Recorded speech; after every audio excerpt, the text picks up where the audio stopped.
and private members' motions. Before we begin though, let's try a parliamentary trivia question. True or false, the budget debate is opened by the Prime Minister? Get the answer during this introduction to the lower house. On this sitting's agenda, the sectoral debate continues with contributions from Minister of National Security, Dr. Horace Chang, and Minister without portfolio in the Ministry of Economic Growth and Job Creation with responsibility for works, Everald Warmington. Time is allotted for the sectoral debate for 2 sittings per week over a 6-week period following the close of the budget debate conducted at the start of the new fiscal year in April. During the sectoral debate, a government member can seek the approval of the House for government's proposed programs and projects within the different sectors. The debate gives the opposition speakers an opportunity to address their portfolio responsibilities. That's what's on the agenda. It should be noted that elements of the day's agenda can be changed or moved. But before we go, here are a few things you should bear in mind if you plan to attend a session at Gordon House. No visitor shall create any act of disorder within the precincts of the House. No visitor shall be admitted to the House without first obtaining an admission card. Visitors who remain within the precincts of the House during a suspension of the session are asked to keep silent. No photography, videography, or sketching of the proceedings is allowed, unless so authorized by the presiding officer. And there should be no smoking inside the parliamentary building. It's almost time to go to the main event, but before that, let's get the answer to the trivia question we asked. True or false, the budget debate is opened by the Prime Minister? It's false. The truth is, the budget debate is opened by the Minister of Finance, who outlines how the various programs and policies of the government will be financed and how the money will be raised. Other speakers by convention include the Prime Minister, the Leader of the Opposition, the Opposition Spokesman on Finance, ministers selected by the government, selected opposition spokespersons. The budget debate is closed by the Minister of Finance after all presentations are made. Remember, the budget debate is usually followed by the sectoral debate. Here are a few more interesting facts about the Houses of Parliament.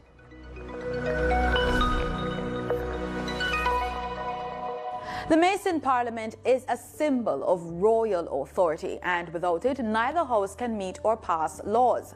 According to Jamaica Information Service, the mace is an ornamented staff used in Jamaican parliamentary ceremonies and sessions.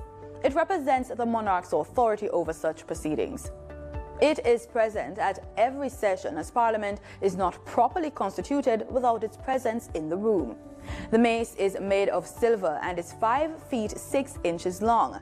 It was ordered by the House of Assembly in 1786 and arrived the following year. At the start of each sitting of Parliament, the mace is carried by the Marshal ahead of the entry of the presiding officer, the Speaker of the House or the President of the Senate. The mace is placed on the table of the House, where it remains until it is removed at the end of each session by the Marshal. The mace, however, must be placed onto the table when the entire House meets as a committee to examine a bill in its second stage of review. In this instance, the presiding officer is functioning as a chairman. The removal of the mace by any person other than the Marshal is viewed as a sign of disrespect and contempt of Parliament. The proceedings will begin in a few moments. Let's see if you can identify the mace.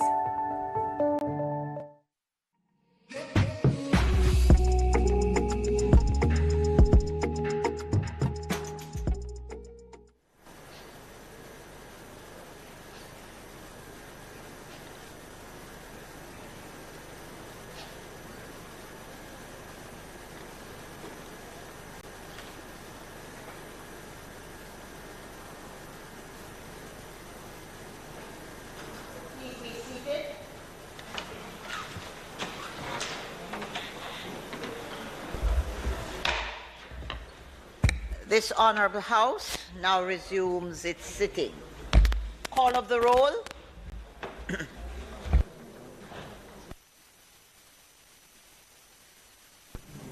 Ms. Chamberlain,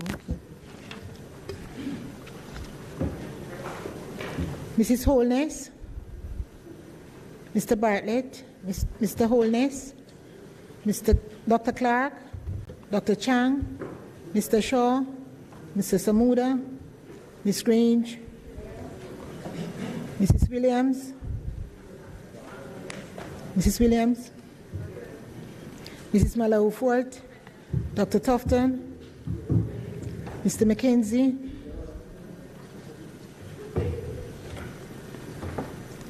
Mr. Chuck, Mr. Vaz, Mr. Warmington, Mr. Charles, Mr. Green, Mr. Morgan, Mr. Hutchinson, Mr. Charlang, Ms. Smith, Dr. Dunn, Mrs. Cuthbert Flynn, Mr. Main, Mr. Davis, Mr. Witter, Mr. Brown, Dr. Brown Burke, Dr. Charles, Mr. Chin, Mr. Clark, Mr. Cousins, Ms. Crawford, Ms. Daly, Ms. Davis, Mr. Goldine, Mr. Graham, Dr. Guy, Ms. Hamilton, Ms. Hannah, Mr. Henriquez, Mr. Henry, Mr. Hilton, Mr. Jackson, Mr. Lawrence, Ms. Lee, Mr. Miller, Mr. Montague, Ms. Morrison, Mrs. Nita Garvey, Mr. Paulwell, Mr. Phillips, Dr. Phillips, Mr. Robertson, Mr. Robinson, Mr. Siblist, Mr. Slowly, Mrs. Vaz, Dr. Wheatley, Mr. Williams, Mr. Wilson, Mr. Wright, Mr. Lawrence,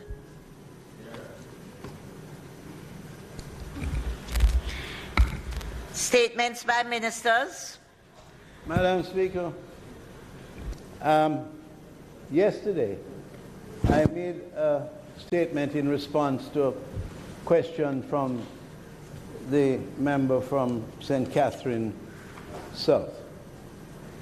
And in that statement, I was made to believe, before making the statement, that there was an attempt at presumption and that not all the water systems of the country were off. That has turned out not to be the case.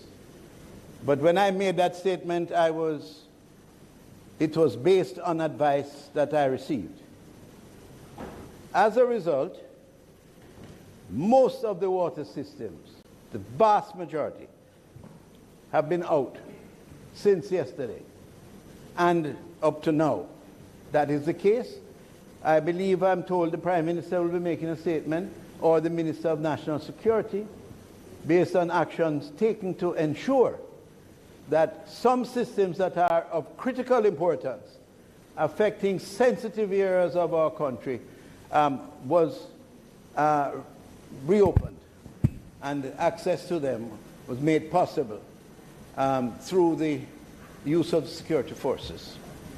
Now, the fact is, Madam Speaker, the discussions reconvened at my ministry at 10 o'clock this morning, and those discussions involved the Joint Trade Union Council, the 5 trade unions involved in the dispute, along with representatives from the workforce of the National Water Commission, along with representatives from the Ministry of Finance and representatives from our ministry. They have been locked in discussions since 10 o'clock this morning. They should have met at 10 sharp, but they were a little delayed. But they have been in discussions all morning.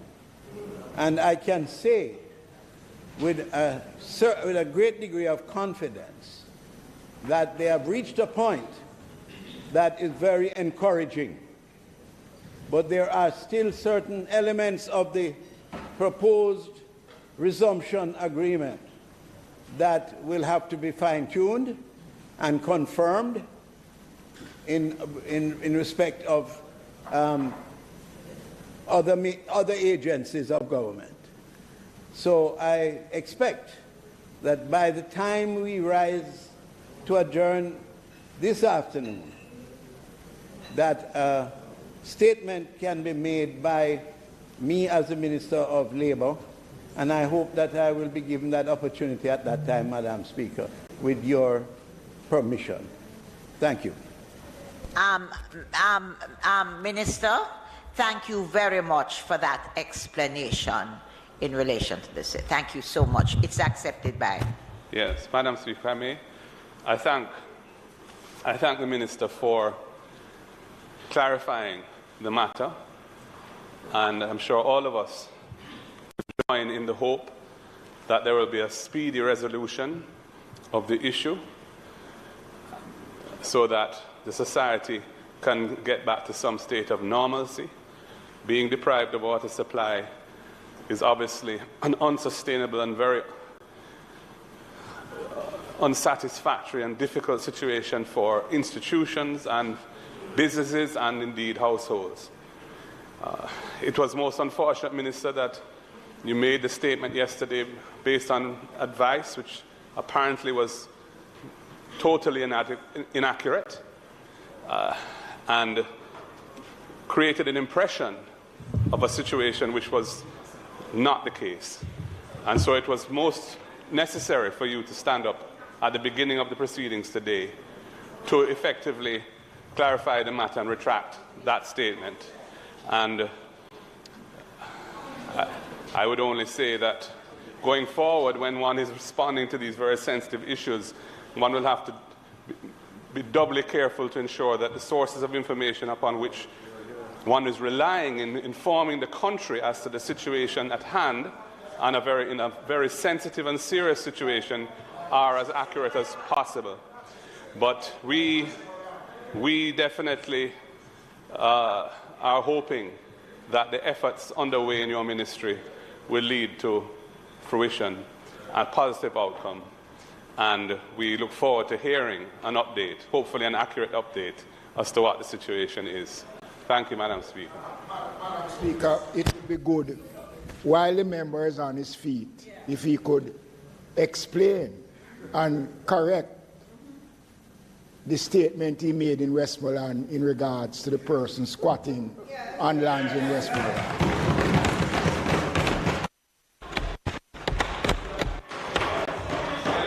Madam Speaker, that is not a comment that's appropriate or relevant to the discussion at hand, but I am happy at an appropriate time to explain the situation in Westmoreland and to call on his government to do something to help the thousands of people who are facing dispossession of the land that they've occupied for decades. But this is not the time for that. That was a silly and facetious remark and unworthy of you.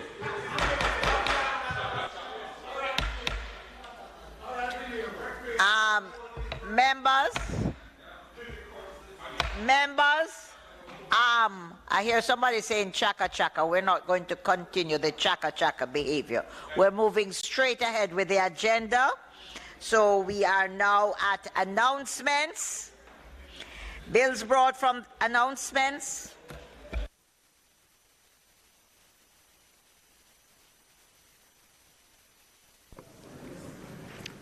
Laid on the table of the House today are the following: Annual Report on Audited Financial Statements of the Norman Manor International Airport Limited for the years 2018-2019 and 2019-2020. Annual Report on Audited Financial Statement of the Montego Bay Metro Company Limited for the year 2010-2011. The Auditor General's Department Certified Appropriation Account, Head 200, Houses of Parliament, for the year 2010-2011. And Green Paper number 1 of 2022 entitled Proposed National School Nutrition Policy. Bills brought from the Senate, petitions, papers, reports from committees, Notices of motions given orally. Madam Speaker, I beg to give notice that at the next meeting of the House, I will move the following motion.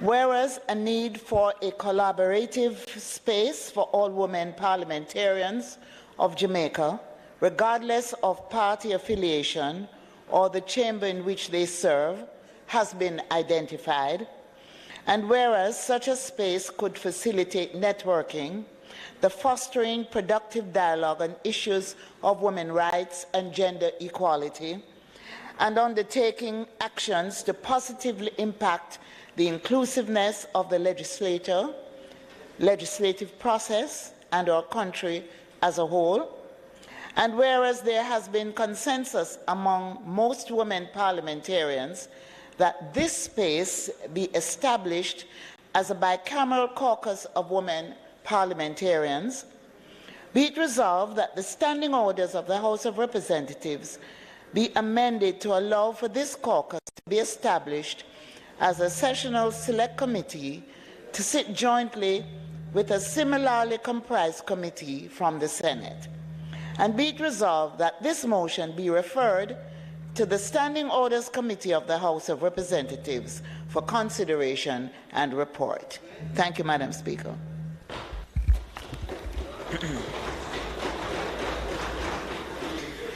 Questions and answers to questions. Motions that may be made at the commencement of public business requiring notice. Motions relating to sittings of the House. Motions for leave to introduce bills. Presentation of bills without leave of the House first obtained. Public business.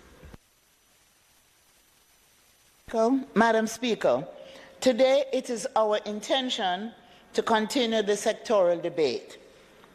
The Honourable Clifford Warmington, Member of Parliament, Minister without portfolio in the Ministry of Economic Growth and Job Creation, will be our only speaker. Madam Speaker, thank you. The Honourable Minister, Mr. Everard Warmington.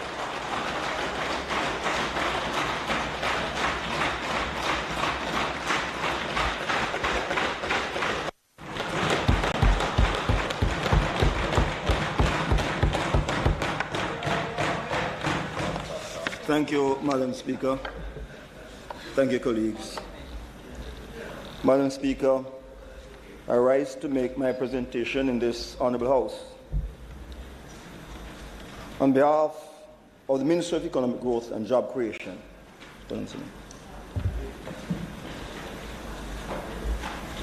the Ministry is charged with drafting a blueprint to drive economic growth and sustainable development in Jamaica, and has responsibility for 6 critical portfolio areas that are extremely important to the present and future sustainability of our beloved island Jamaica and the welfare of the people whom we serve as representatives in this House, in this Honourable House.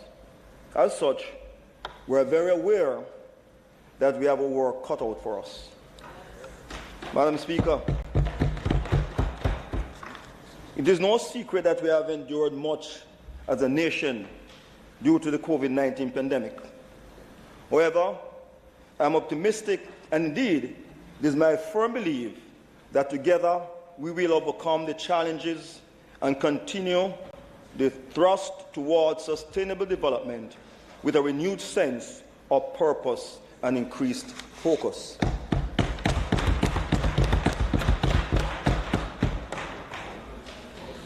When the Prime Minister spoke earlier in the budget debate, he would have laid the foundation for what I call the macro plan, where infrastructure works were concerned.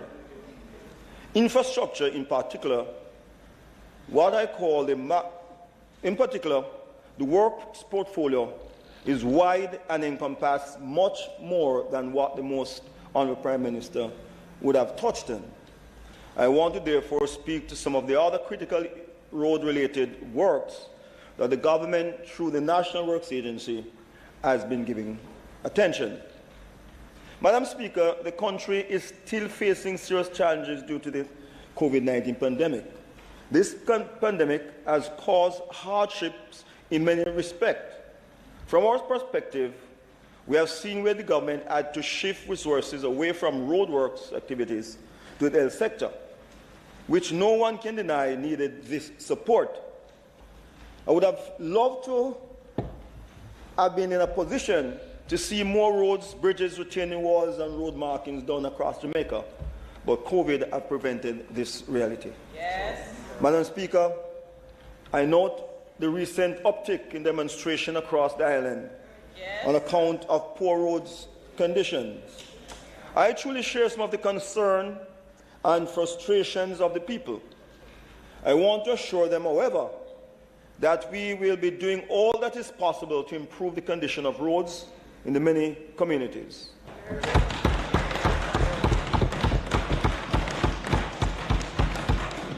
Some of the demonstrations have been in respect of works now underway. I have instructed that the National Works Agency, directly or through its consultants, ramp up its supervision of these works to monitor the activities that are likely to cause public unrest. Hear, hear. Madam Speaker, while I understand some of the basics of the public protest, there can be no excuse for people to block roads, set fire to debris, which then cause further damage to the roads. I wish to restate here that blocking of a road won't necessarily result in it being fixed shortly thereafter. If anything, this sometimes lead to an even longer time as further damage is done to already bad surfaces and drainage features compromised, which then makes it necessary to increase the sums required for making good such damages. Madam Speaker, when the significant part of Gordontown Road in St. Andrew collapsed during heavy rains in November 2020, the government pledged to have the roadway restored as quickly as possible. This pledge was based on the significant dislocation that this natural disaster caused to the thousands of residents of Gordontown and other rural communities such as Mavis Bank, Dublin Castle, and Robertsfield. When examined against the backdrop of the economic impact of our Jamaican coffee, there is no way the government could not have acted in that manner. It did. The manner it did. Let me remind this House that much of our world-famous Blue Mountain coffee grows in the communities above Gordontown, and access to the port facilities also had to be weighed into the decision-taking process. Madam Speaker, I'm happy to report that the roadway was officially reopened in October 2021, with the project being delivered on time and on the budget. However, we are not unaware of the need for additional works along the corridor. In fact, planned upgrade works on the Mahogany Vale Bridge had to be suspended as a result of the embankment failure at Gordontown. The heavy equipment needed to execute the work at Mahogany Vale could not traverse the other corridors, hence the bridge project slowed significantly. Madam Speaker, while we continue to look for additional funds to target other sections to the corridor, we are delighted that we were able to do some work based on the cost savings that we experienced from the execution of this project. I'm also happy to announce that the long-awaited 4.8-kilometer long stretch from Broadgate to Agualta Vale, that in Junction Road project in St. Mary, will be completed this financial year. Finally.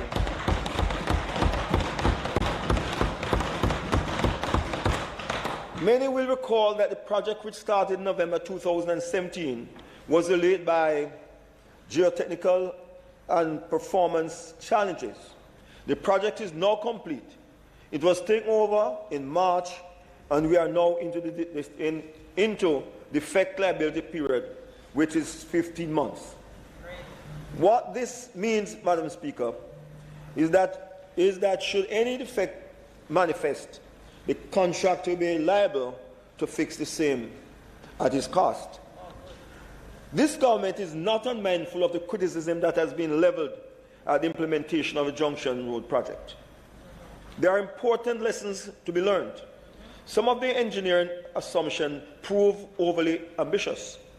However, those familiar with the corridor can attest that the Junction Road project would always be a challenging one. And so, Madam Speaker, we cannot let ourselves be overly disencouraged by setbacks. We must hold fast to certain truths.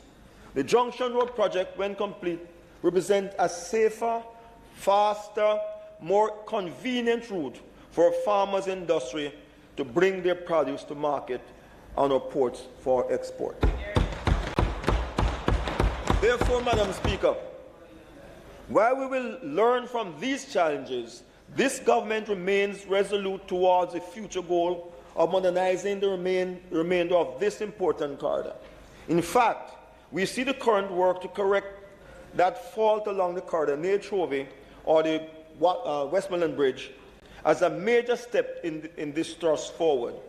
This $300 million project will put an end to what has existed for nearly 100 years, with the ground forming and the road embankment sinks, especially when we have continuous period of heavy rains. To borrow a phrase, Madam Speaker, we expect the ground to no longer sink when complete, but to stand firm.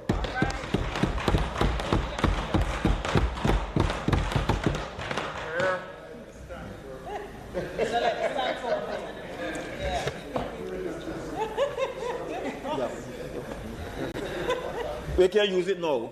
Them not having no more. Madam Speaker, while the government is focused on realizing economic growth and development through several large-scale construction projects, we have not forgotten to invest in our communities. Yes. During the last fiscal year, the government expended some $5.3 billion on road maintenance and repairs. Another $637 million was spent on flood mitigation works. Madam Speaker, I am sure you will agree with me that these smaller projects have big impact on the communities in which they have been implemented. Yes, yes. I could not stand there and list the large number of communities that have benefited, but that would take my entire presentation, my presentation time, and more and more. I believe, though, I should give everyone a reminder of some of those areas that have benefited from the sums expended. Madam Speaker, in Kingston, we have the Benson fording. That's $11.32 million. Lee's Flats, Red Hills, $7.3 million. Paul Road, these are projects that have been completed. Paul Road, Cooper's Hill, $10.2 million. Barton's Gully in St. Catherine, $21.89 million. Vanity Fair, Tavern Hill, Seafield in Guys Hill, $34.3 million. At Mixed Patch in Eastern St. Thomas, $20 million. At Mixed Patch in Western St. Thomas, $20 million. Williamsfield to Cumberland, $19.9 million. Manuel to Rods Corner, $19.9 million. James Hill to Kelly's Clarendon, $27.9 million. Freetown to Fort Part, $20 million. Redgate, Washfoot Gully, Ginger Hill, $37.1 million. Pepper Church Road in St. Elizabeth, $18.7 million. Richmond Bridge Repair, Bridge to River Training, $20.5 million. Esher Bridge, River Training, $13.6 million. Tiber River Bridge, $95 million. Shrewsbury Breakaway Loser Oak Bay, $25.6 million. Wharf Lane, St. Thomas Road Rehab, $19.8 million. Coffee Ridge, Bethesda Road Rehab, $43.1 million. Alexandra Ballantyre Road Rehab, $32.2 million. Barnett, Bushter and Shovey St. James, $17.3 million. Marchmount to Washfoot Gully St. James, $18.9 million. Hanover Middlesex Bridge to McLean Gate, $15.3 million. Dystar Davis in Hanover, Davis Cove, $15.3 million. Westmoreland, Dunbar River to Torrington, $27.1 million.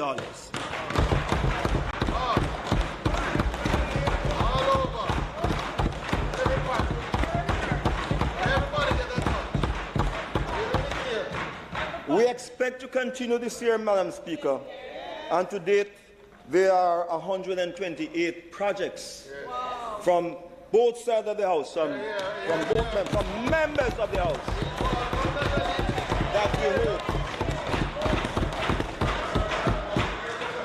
that we hope to have instituted this year, large and small.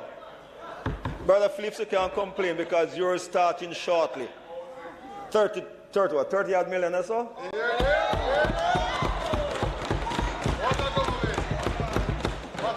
Madam Speaker, the government has always had the National Work Agency as a key entity for infrastructure development. If there were any doubt, Madam Speaker, as to the importance of the National Works Agency to nation building, the COVID-19 pandemic would have killed that thought.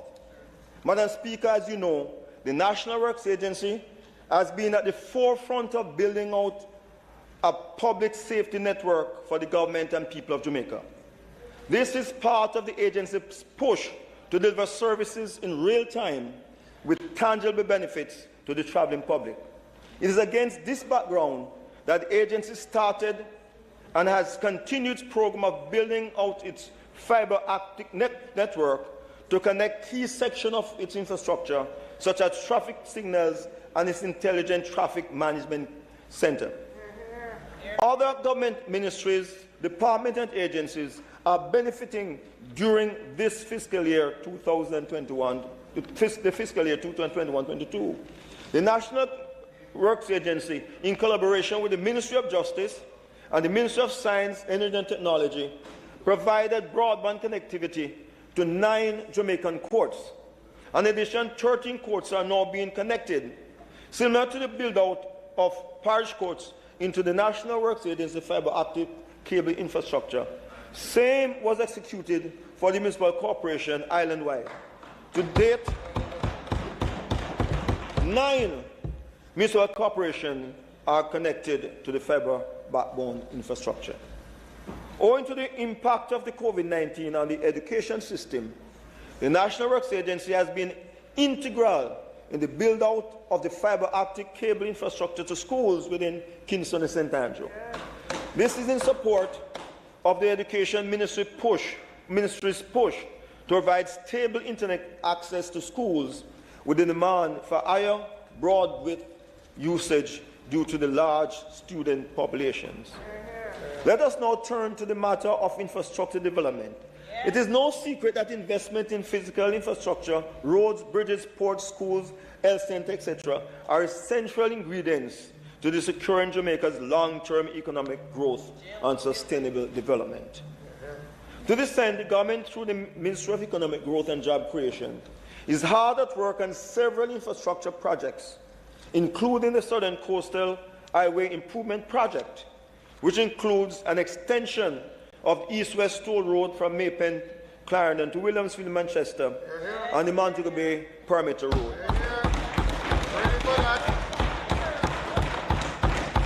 Madam Speaker, when I addressed the House last year, we had started roughly $5.4 billion work under the Southern Coastal Highway Improvement Project. These work form Tranche 1. We have since moved to a second tranche of work, under which we are spending another $6.1 billion. We now have 10 of the 15 packages on the way between St. Thomas and Portland. We are well on the way to making the eastern side of Jamaica the newest side of Jamaica, buttressed by other seminal investment for growth and prosperity. The Southern Coastal Highway project works are being executed in 3 parts. Part A, Maypen to Williamsfield, is 28 kilometers. Yes. Part B2, on all the way Harborview to Yallis Bridge, 70.4 kilometers. And Part B, 3 and 4, Yallis Bridge to Port Antonio and Mount Bay to Cedar Valley, 123.6 kilometers. Wow. Madam Speaker, let me remind this House that Part A, Maypen to Williamsfield, forms part of the extension of the East-West Toll Road being managed by the National Road Operating and Construction Company. A map of the Southern Coastal Highway Improvement Project is provided in the documents to be handed to members. Madam Speaker, I will take a few minutes to indicate to this House where we are with this very large program of work at this time. Regarding Trench 1, which has 5 distinct projects, we are between 65% and 75% completion at this time. Tranche 3 has not yet commenced. It is the government's intention to have the road sections that comprise Tranche 3 commence this fiscal year. These sections are Trench 1, package and location. Package 4, Mount Bay River Bridge to Prospect, that's 8.9 kilometers, at a contract cost of $1.018 billion, 60% complete. Package 8, Audley to Long Road, 4.16 kilometers, $551.7 million, 70% complete. Package 10, Manchneil to Fair Prospect, 8.8 kilometers, $1.093 billion, 70% complete. Package 14, Mount Bay to Georgia, 14.7 kilometers, $1.165 billion, 61% complete. Package 15, Georgia to Cedar Valley, 11.74 kilometers, $1.537 billion, 63% complete. Tranche 2 project, Package 1, Yallis Bridge to Loudon Hill, that's Salt Pond, 6.72 kilometers. Contract sum $1.38 billion, 22% complete. Package 2, Loudon Hill, Salt Pond to Pomfret, 4.9 kilometers, $869.9 million, 21% complete. Package 3, Pomfret Mount Bay River Bridge, 9.55 kilometers, $1.934 billion, 16% complete. Package 3, Boston area to Drapers, 7.44 kilometers, $1.104 billion, 26% complete. Package 3, Drapers to Port Antonio, 9.52 kilometers, $1.308 billion, 11% complete. Madam Speaker, you soon get it. Don't worry yourself.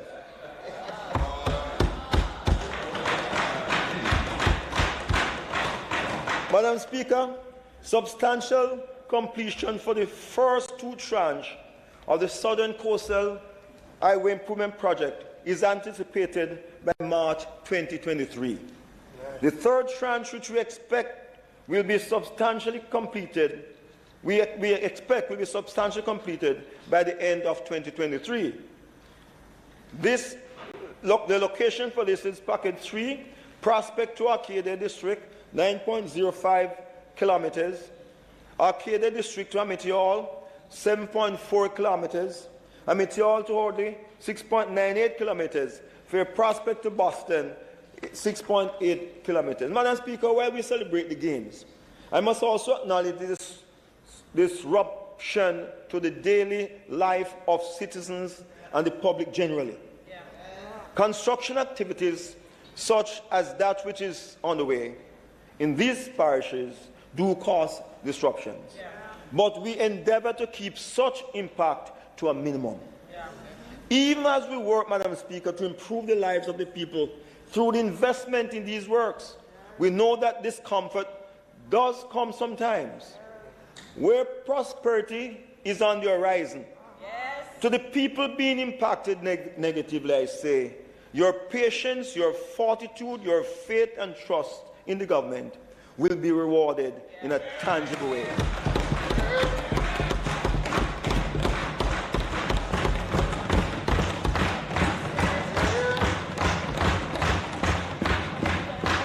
This government will deliver a once-in-a-generation integrated infrastructure that will deliver safe, reliable, quality roads, potable waters, water supply and sanitation, as well as fiber optic ducts that will enable future development.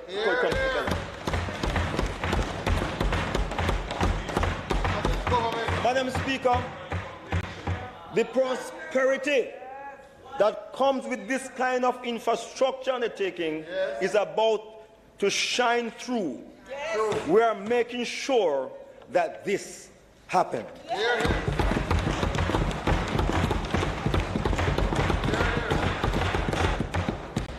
Madam Speaker, for the fiscal year 2022-2023, the National Works Agency can't complain just for 2 roads.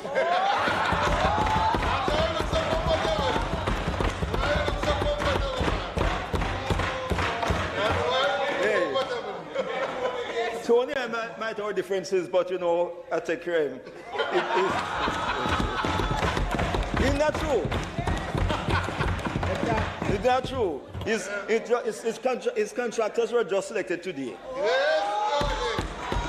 Conway Road, and the other one is, what is the other name? Ellis Stone. Those two.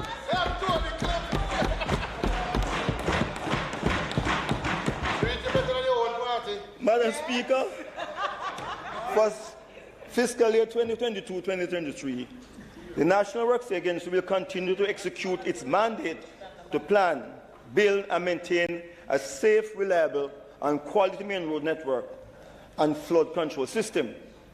The agency's primary focus will be on improving the conditions of the main road network, which was damaged by recent flood rains, and improving the safety, mobility, and travel experience of road users. Investment in the maintenance of the nation's secondary road network will continue to be focused on pavement repairs, cleaning and repairing of drains and channels, debushing, among other routine activities. The NWA's top 3 priorities for the fiscal year 22-23 will be continuation of the Southern Coastal Improvement Project, 2, commencement of the Special Capital Expenditure Program, the CAPEX, and 3, continued maintenance of secondary roads. The government's flagship road project for fiscal year 2022-2023 through the National Works Agency will remain the implementation of the Southern Coastal Improvement Highway project. During the year, the agency plans to complete works on the 10 construction packages currently active on the SCIP local component, Yellas Bridge to Port Antonio, Morant Bay to Cedar Valley. In addition, construction will commence, as I said, on Trans 3. Madam Speaker, the government plans to implement the $8 billion Special Capital Expenditure CAPEX program.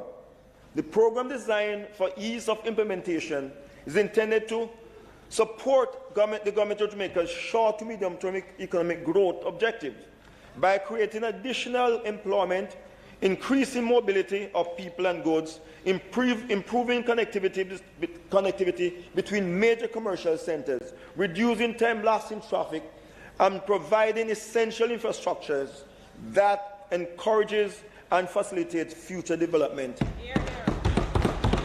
and redevelopment.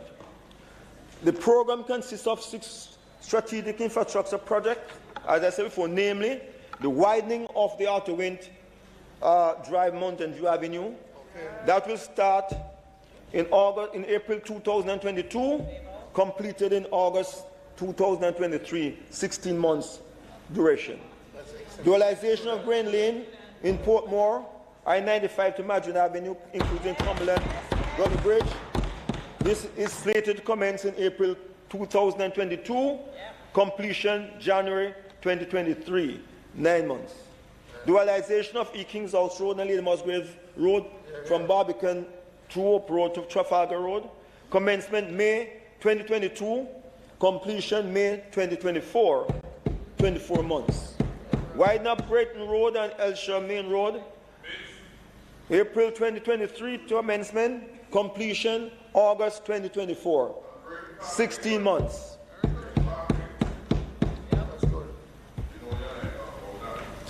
That's why you must behave yourself as well. You may not get it. But you're already 18 years, you didn't do one thing about it. 18 years. I have started say thanks. I have started say thanks and show some appreciation. You have nothing done there in 18 months. You have nothing done in 18 years. And it takes this government and myself as the Minister of Work to start assisting that constituency. Won't be there to see.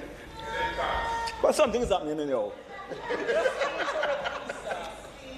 But Madam Anna, Rome wasn't built in a day. It takes some time, you know. For you getting a little help here and there. But I can guarantee you, in the next 6 months you won't complain. All right.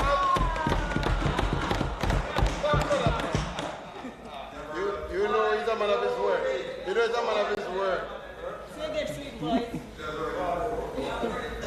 No. Not from this side. But I told you within 6 months you won't complain.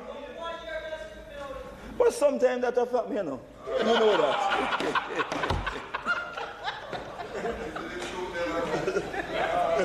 The Sandy Gully Bridge on Washington Boulevard, the north side to Pembroke. That's slated to commence in April 2023, completing in June 2024, 14 months.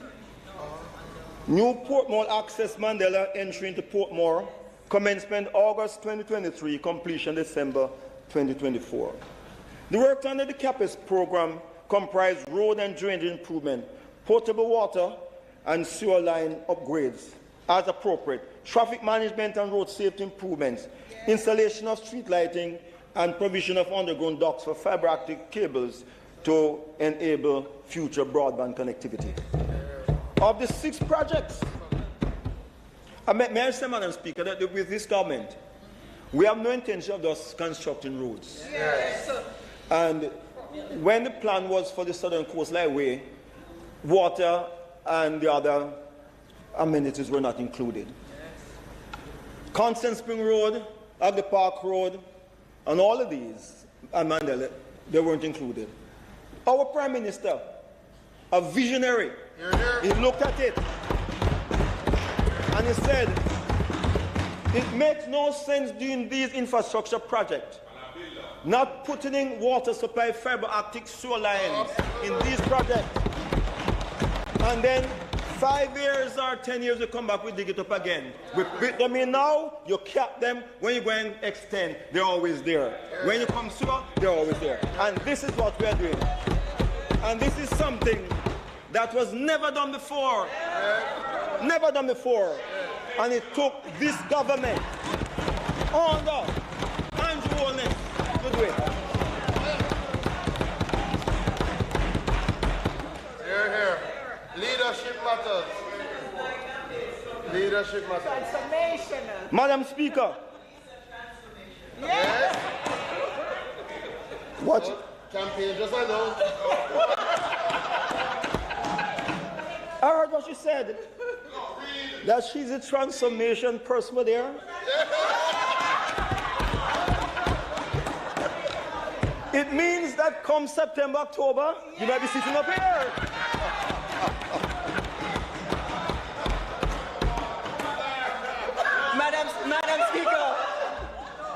Madam Speaker, on a point of order, could you please ask the Minister to stick to his script? What is your point of order? There's no point of order.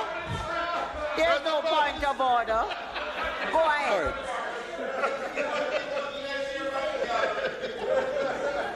You know, Madam Speaker, it seems I'm touching someone's corn.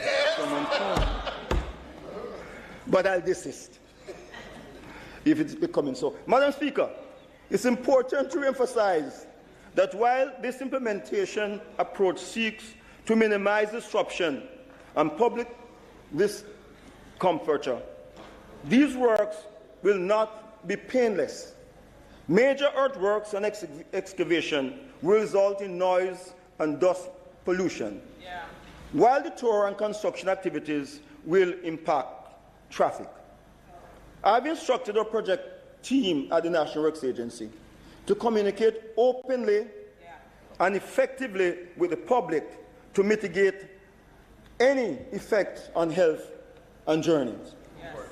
I again humbly ask the public to bear with us as this government seeks to deliver on our promise to provide integrated infrastructure that will improve mobility, road safety, potable water supply, and sanitation. Looking at the St. James Community Road Improvement Project, Madam Speaker, the agency will be implemented at 212 million community road improvement project in St. James, with the aim to improve safety, reduce traffic congestion, travel time, and improve accessibility to communities in and around the city of Montego Bay. The project would have several components: one, improving 13 kilometers of road to 2-lane standard, which from Iron Shore, Blue Diamond to Fairfield Road to include junction improvement along the project. Installation of 5 new traffic signals with pedestrian facilities. Installation of road marking signs. When completed, Madam Speaker, the improved corridor will provide a temporary bypass to Montego Bay Centre from Iron Shore Blue Ribbon to Westgate. Our bridge program for fiscal year 2022-2023 will include, Madam Speaker, completion of the Mahogany Bay Vale Bridge, construction of the Penfield Bridge in St. Andrew, reconstruction of the Southwood Bridge in Clarendon, reconstruction of the Craig Mill Bridge in Portland. Madam Speaker, repairs and rehabilitation work to other bridges will also be undertaken subject to funding availability. The Troy Bridge, you know we're working on it. I haven't yet gotten the design. Other areas of focus, Madam Speaker, in addition to the above, the government through the National Works Agency will continue to pursue work in the following areas: establishment of the urban traffic management system for Kingston metropolitan area, collaboration on the development of the national broadband communications network, continuing river training projects to safeguard vulnerable communities and townships, continuing ISO-led improvements to drive operational excellences and service delivery, complete the Chovy slope stabilization work. Beyond fiscal year 2022, Madam Speaker, government through the National Works Agency will continue preparatory work for the construction of several bypasses to both improve travel time and create a potential for expansion to several townships. These include, Madam Speaker, the bypass to Lucy in Hanover, the Opal bypass in Hanover, Another Bay bypass in St. Mary, Port Murray bypass in St. Mary, Port Antonio bypass in Portland, and the Santa Cruz bypass in St. Elizabeth. Madam Speaker, I'm also very aware of the seriousness of flooding in some areas of the country, including along the Marcus Garvey Drive. I have directed that some work be done on mitigating the impact of stormwater floods in places such as the Marcus Garvey Drive in St. Andrew, Maxwell Avenue in St. Andrew, Falmouth Dragline in Trelawney, Maypen and Santa Cruz in Clarendon and St. Elizabeth, Port Murray and St. Mary, and the Montego Bay and St. James. I believe that with investments in these locations, the country will certainly be stronger and have a more resilient infrastructure to repel some of the shocks we receive from natural disasters. Madam Speaker, this government intends to maintain the standard of quality in our works. There's no doubt that all who sit in this Honorable House and the thousands of Jamaicans listening or watching us this time share concerns about the maintenance standards and the quality of works we receive from time to time. Yes. The government is not just concerned about this area of operation. It is deeply concerned. It is widely known that the majority of main road infrastructure is in dire need of attention. Yes. The NWA estimates that we need somewhere in the region of $100 billion to start to make a dent in this problem faced by many Jamaicans. So, Madam Speaker, when we make the sacrifice of fixed corridors across the country, the least we are expecting is that we get the maximum life from the works undertaken.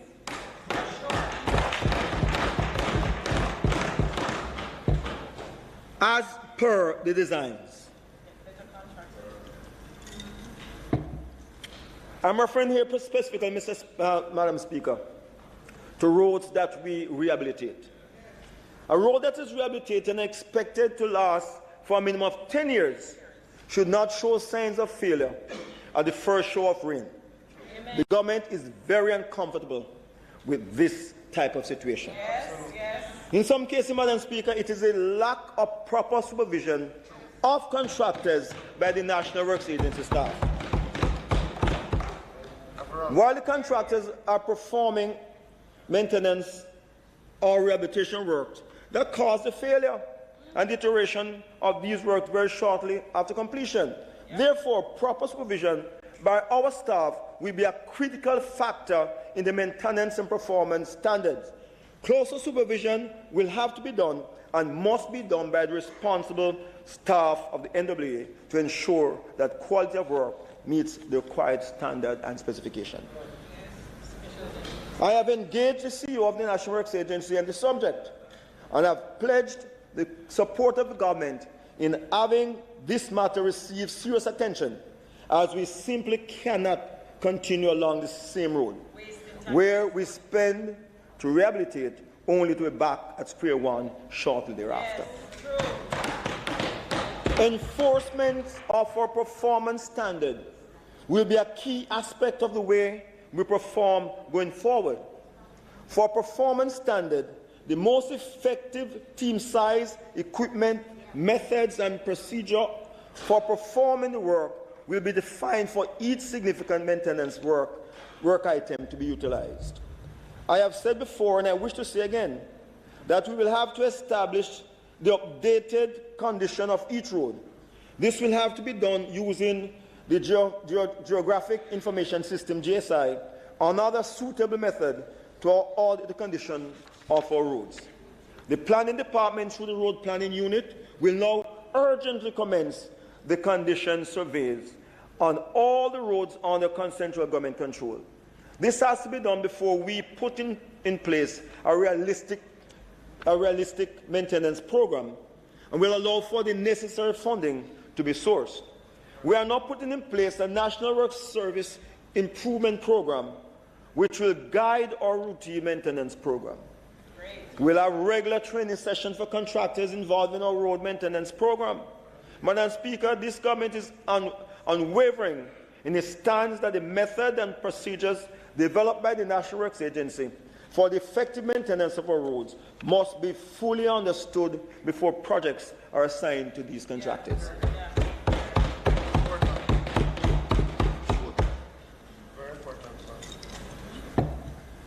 Enforcement of our performance standards will be a key aspect in performing. Madam Speaker, the Ministry of Economic Growth and Job Creation has signed a $274.5 million contract with China Harbour Engineering Company for the Montego Bay Perimeter Road project. I am pleased to state that this will be the first major highway development that is financed with Jamaica government's own resources and not linked to a loan. The first major one, without us seeking any international involvement or international loans.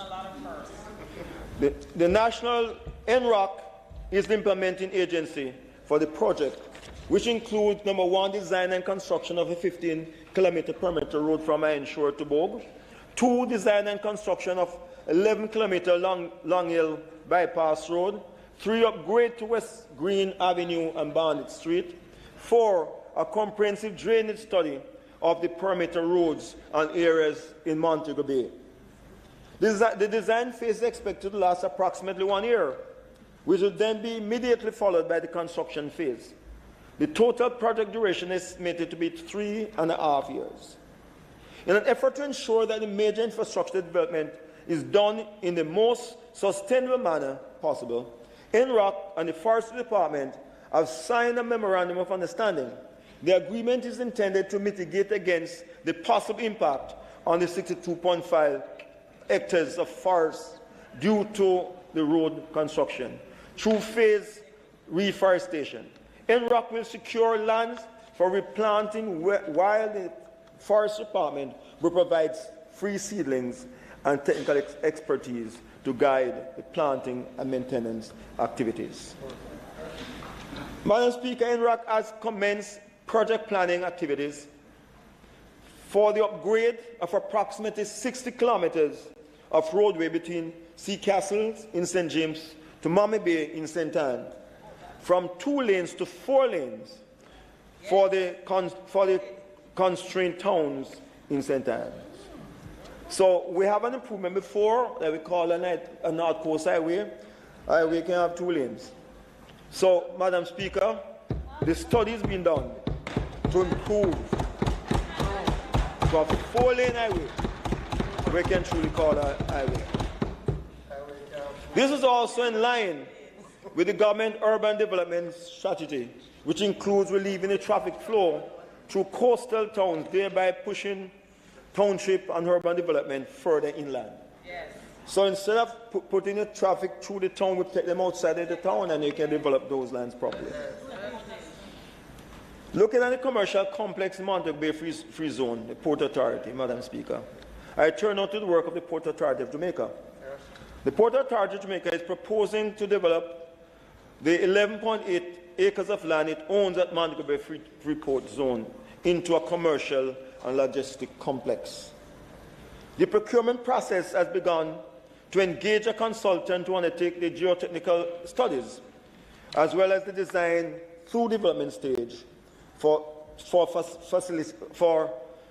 facilitation of the demand analysis study. The Jamaica Global Logistic Hub initiative is designed to position Jamaica to attract businesses which are part of a global supply and value chain. The ultimate goal of the initiative is to further integrate Jamaica into the global supply and value chain, and the Logistic Hub is intended to deepen this participation. In support of this initiative, the Port Authority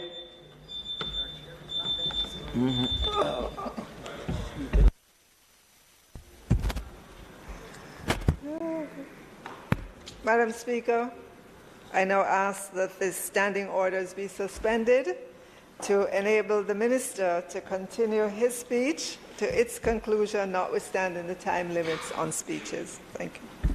Members, the question before the House is that the Minister be given sufficient time to complete his presentation. Those in favour? Aye. Those against? The ayes have it. Minister, you have sufficient time to complete your presentation and tell what is happening in South Trelawney. What just meant what South Trelawney inclusion they're saying? Tell us Madam Speaker, please remember I was in South Trelawney just last month. Yeah. And there are several projects we have gone through. It has not fallen by the wayside, Madam Speaker. Yes. Those will be projects.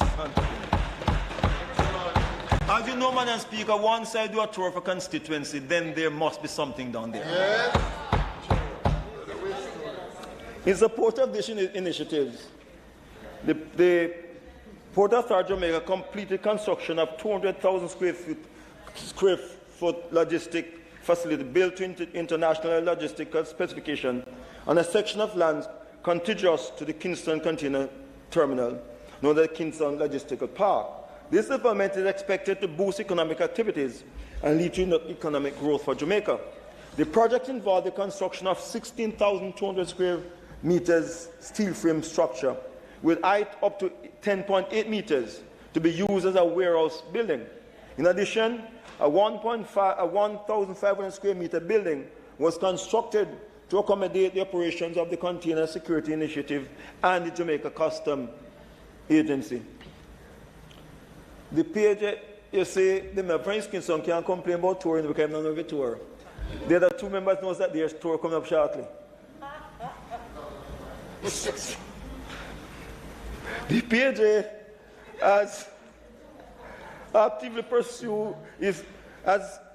been actively pursuing partnership with private sector companies, and in November 2021, 75% of the available space at the Kingston terminal was leased to a local company.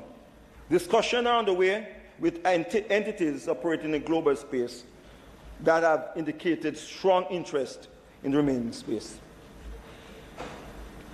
For the Falmouth East Master Plan Trelawney, the 50 acres, Madam Speaker, the Port Authority of Jamaica owns 50 acres of land, 50 acres of land in Falmouth, near to the cruise ship port and the town of Falmouth. The PJ is seeking to develop and monetize this investment by way of public-private partnership. It will include collaboration and support from other government agencies. It is anticipated that the development will include commercial and civic buildings and amenities, and will be developed in an economic and environmental friendly manner. It will also seek to preserve the history and authentic appeal of Falmouth. The technical due diligence has commenced, and a consultant will be engaged through the Government of Jamaica procurement process to work with the PJ to develop and provide the preliminary estimate for development early during the financial year 2022-23. Madam Speaker, I now turn to the projects of the Development Bank of Jamaica. Under the Greater Bernard Law Development Phase 1, sales agreement for 3 residential blocks were finalized and a 10% deposit was paid. Sale proceeds amount to $640 million with proposed investment at $8.9 billion. Under the Greater Bernard Law Development Phase 1, that is light industry, sales agreement for 2 light industrial blocks were finalized and 10% deposit paid. Sale proceed amount to $720 million with proposed investment of another $10.3 billion. The Greater Bernard Law Development Project Phase 1 anticipates 800 jobs annually during the construction, Madam Speaker. Madam Speaker, the tender for the Greater Portmore Development Phase 2 was launched in December 2021. Bid submission deadline was March 1, 2022. 13 proposals were received from 5 entities, and the bid evaluation process is now underway. The identification and approval of the recommended preferred bidder and commercial close is expected by the end of June 2022. Turning to the Urban Development Corporation, Madam Speaker, the role of the UDC is to plan, design, and develop urban environment in designated and other assigned areas, and also to undertake large-scale projects as catalysts for both the public and private sector to facilitate urban development, renewal, and revitalization. Over the past financial year, the Urban Development Corporation advanced the process for the construction of Jamaica's new Houses of Parliament and the development of the National Heroes Park, which will see the commencement of work during Jamaica's 60th year of independence. Phase 1.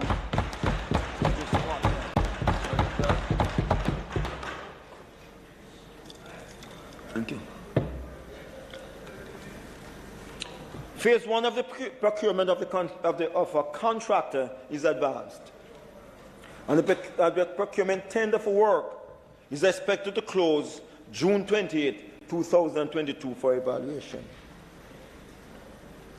Under the UDC initiatives, namely the development of a world-class park on a 26 acres lot in Portmore. Yes. We provide a much needed green space for the rest of the area.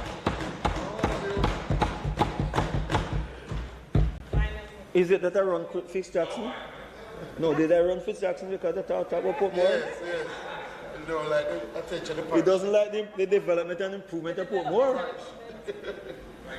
The concept includes hard and soft landscaping, walkable promenades and plazas, jogging trail, great lawns with amphitheaters, sports facilities, artistic features, commercial spaces, and parking facilities. The Public Investment Advisory Board submission for the Portmore Town Centre Park was completed and submitted on March 31st, 2022 for review and approval. Transformational. In addition to the continuation of the Caymanas commercial and housing development, in addition to the continuation of the projects I mentioned, the UDC for this financial year will continue to prioritize the creation of a design concept for a sustainable community model. This model, the Caymanas Park Commercial and Housing Development, will define densities, unit composition, commercial services, and designation of public green spaces. Yes. The Caymanas model will entail the development of more than 200 acres of land over a 5-year period for mixed-use activities, including provision of housing solutions and commercial spaces. The expectation for this financial year is that the design will be completed and procurement advanced. Housing, Madam Speaker, the housing portfolio was established to facilitate the provision of affordable housing solution and security of tenure.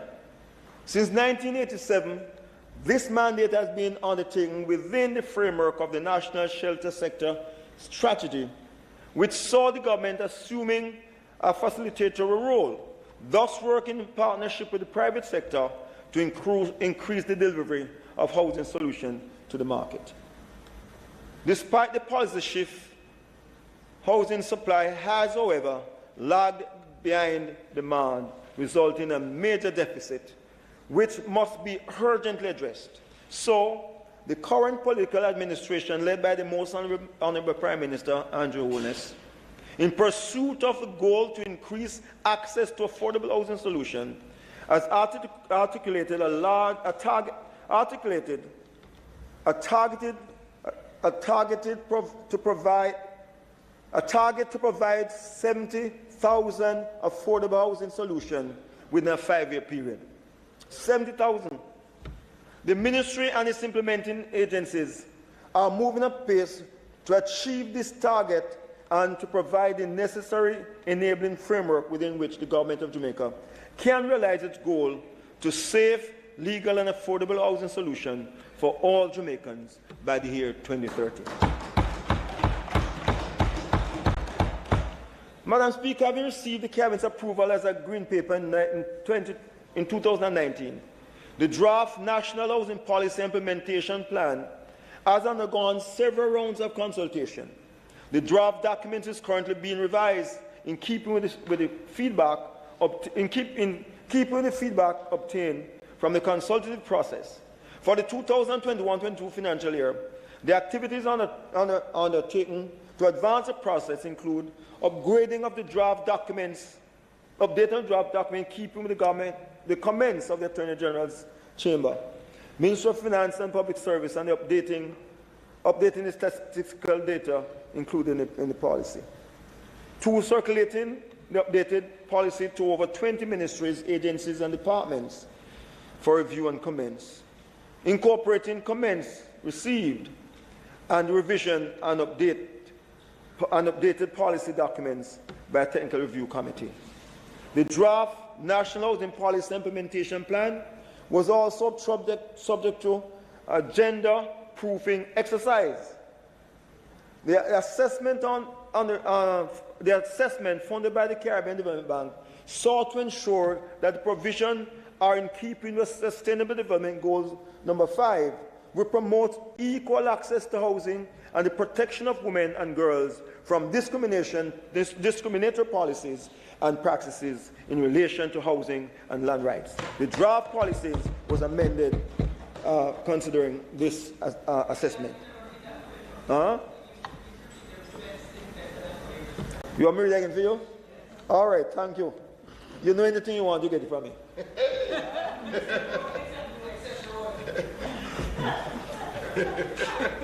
Why are you so bad?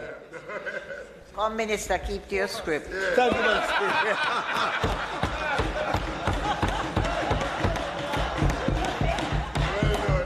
I won't give you a ticket, Madam Speaker. What said the draft housing policy and investment plan, implementation plan, was also subject to a gender-proofing exercise. The assessment funded by the Caribbean Development Bank sought to ensure that the provisions are in keeping with Sustainable Development Goal number 5, which promotes equal access to housing and the protection of women and girls from discriminatory policies and practices in relation to housing and land rights. The draft policy was amended considering this assessment. Madam Speaker, the draft policy and the attendant cabinet submission are being finalized for the consideration and approval by Cabinet to facilitate tabling in the House of Parliament as a white paper within the 2022-23 fiscal year. Madam Speaker, it has long been recognized that access to housing cannot only be attained by ownership, but other pathways such as rental. It must be provided. Madam Speaker, it is long been recognized that access to housing cannot only be attained by ownership, but other ways such as rental must be provided to get there. Subsequently, the Ministry has taken steps to amend the Rent Assessment Act of 1983 to strengthen the outdated provision in order to address the current challenges in the rental industry being faced by landlords and tenants.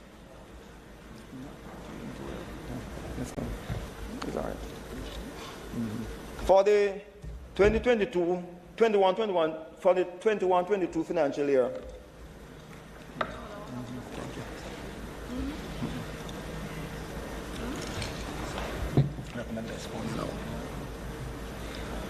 the housing agency, falling under the remit of the ministry, have a critical role to play in the delivery of the targeted 70,000 housing solution anticipated by this administration. The Housing Agency of Jamaica is responsible for the provision of 14,000 of the 70,000 housing starts under the program. The agency identified approximately 15 projects which will account for a total of 6,861 housing starts, with the balance being realized by way of agency's land bank.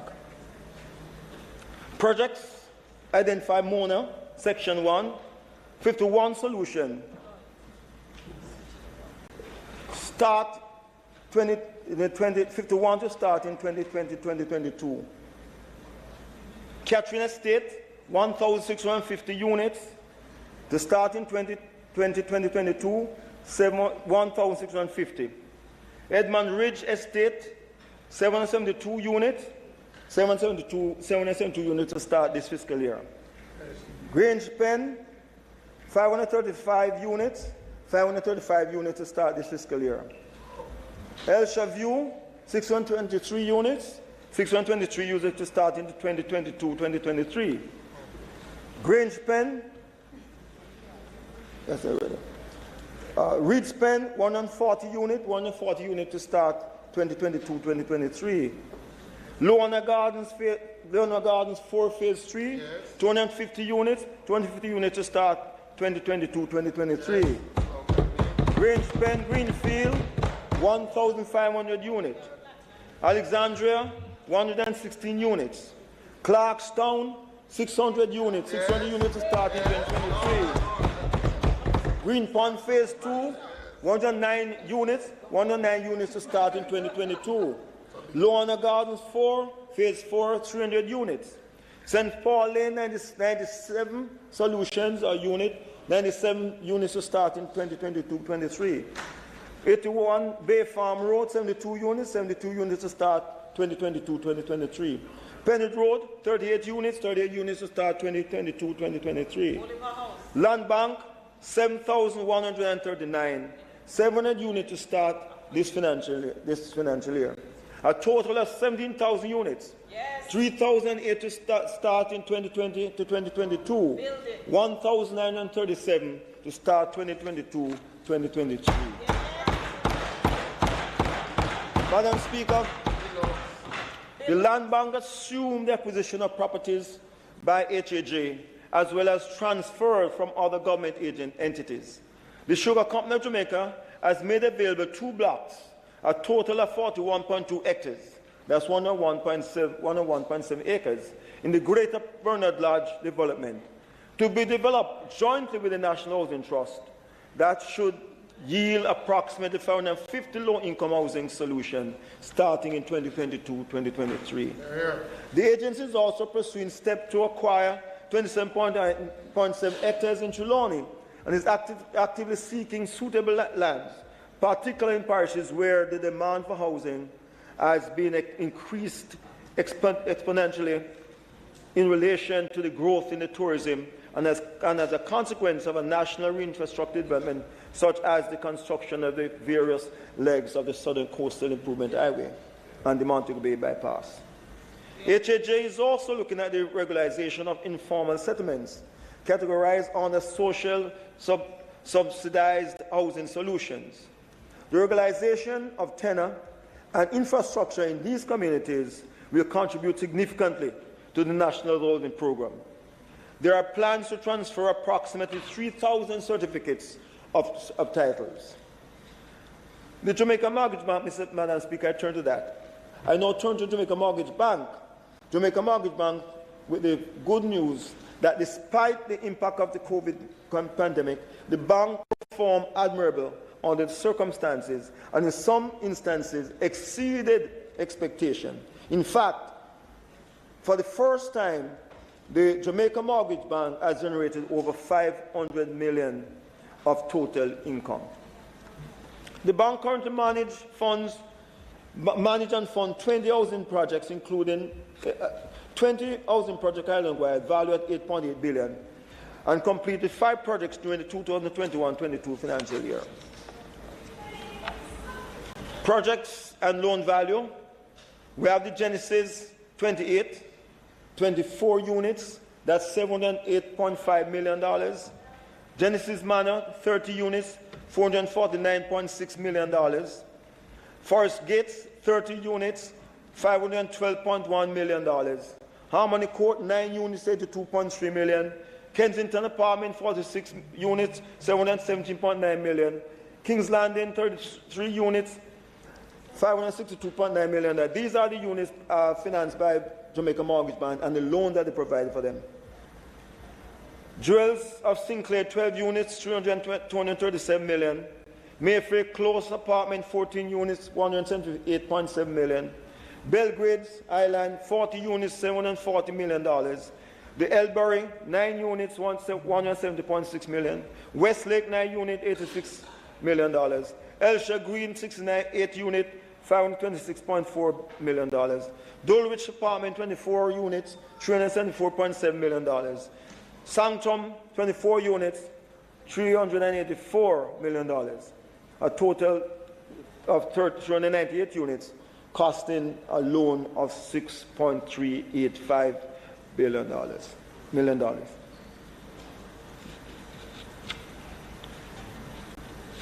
Committed but not yet dispersed up until March 2022.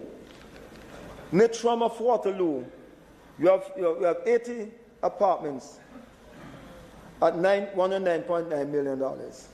You have Nitram Waterloo, 48 units, $827 million. Lynn Valley Estate, 61 unit, $130 million. The London, 8 unit, $62.2 million. Aqueduct Vineyard, 52 units, $512.8 million. Madam Speaker, the government of Jamaica is seeking to privatize the Jamaica Mortgage Bank to provide funds to the government to deepen the financial mortgage market, widen the base of ownership of the Jamaica Mortgage Bank, and assist the Jamaican Mortgage Bank to better achieve its strategic objective, which may lead to eventual expansion of its current product offerings. A cabinet submission has been drafted and consultation has been undertaken with the Attorney General's Chamber, the Ministry of Finance, and other stakeholders in a bid to finalize the recommendations. It is anticipated that the cabinet submission will be finalized in the 2022-23 financial year. Madam Speaker, in tandem with the work being done by the Housing Agency to increase the housing stock, the Project and Technical Service branch of the Ministry is also undertaking construction as well as the installation of infrastructure via infill settlement regularization, relocation, and new build-out in several areas. These include installation of infrastructure for 26 service lots at Pemberton Valley, Rockabessa, St. Mary, at a cost of $55 million. The project was completed in 21-22 financial year, and the lots are to be sold on the open market. Building infrastructure works and the construction of 130 units at Rasta City's Housing Development, Tivoli Gardens, Kingston. The project, which is funded and managed by the National Housing Trust, is to commence in the last quarter of 2022-2023 financial year with a duration of 30 months and is currently at tender. The Canterbury relocation project includes construction of 86 two-bedroom apartments with related infrastructure at Albany and St. James.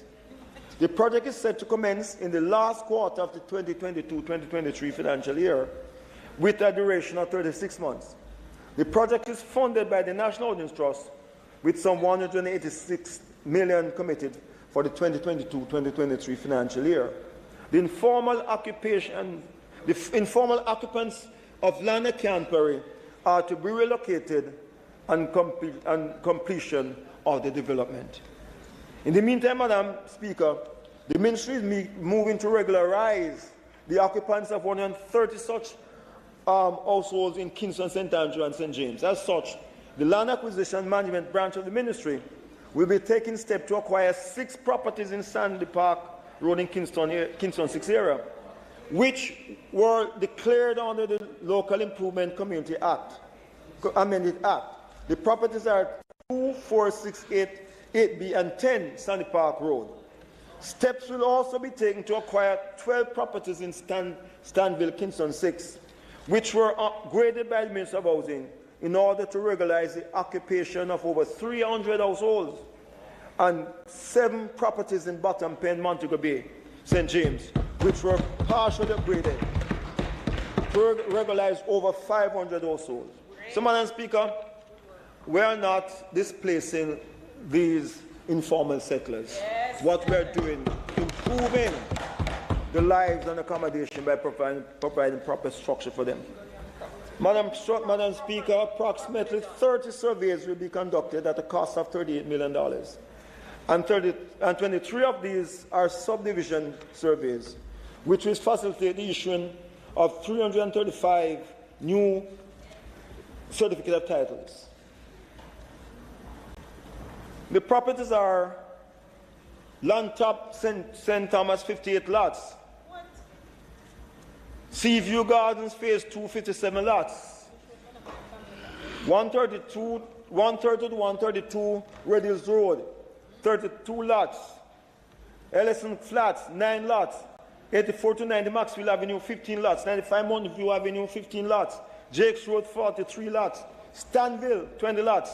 Clarenceville, 9 lots. Roaring River, 85 lots. Burke Road in Old Harbour, 80 lots. Lloydersville, 13 lots. Canaanites, 83 lots. Delina Beach, 80 lots. Yorkville, 12 lots. Myers Avenue, 18 lots. Paul Island, 50 lots. Vanzeland, 15 lots. Mount Edgecombe, 9 lots. Haywood House and Mary, 30 lots. So all of these, Madam Speaker, surveys are being done at this stage so that titles can be provided and issued to these persons what is occupied here. In the meantime, Madam Speaker, the social service branch of the ministry has taken steps to divest 242 solutions comprising both brownfield and greenfield development, with the largest number, 188, at Vanzeland in Trelawney. Divestment of 241 solutions, brownfields, and greensfield. The list is as follows. The list of Vanzeland, Trelawney, 188 solutions. Windsor Heights in St. Catherine, 21 solution. Culloden in Westmoreland, 2. West Arbley and St. Thomas, 6. York Hill, Hanover, 3. Civil Estate, St. Anne, 1. Walden, St. Catherine, 2. Old Harbour Glades, 2. Chippenham, St. Anne, 1. Crater Hills, Clarendon, 1. Arnett Garden, St. Andrew, 1. Flanker, St. James, 2. Ebony Park, Clarendon, 1. Tredegar Park, St. Catherine, 1. Hopewell, Portland, 1. Tarspen, St. Catherine, 1. Myers Peace, Westmoreland, 1. Seaview, St. Catherine, 1. Darlingford, Portland, 1. Hague, Trelawney, 1. All of these are units that have been divested to poor people.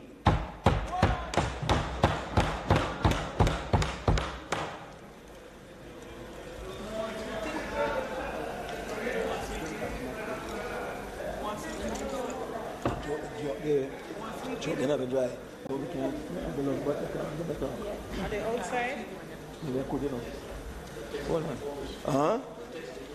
Of course it is. We have a great ministry there. Madam Speaker, the unit has also allocated some more than $190 million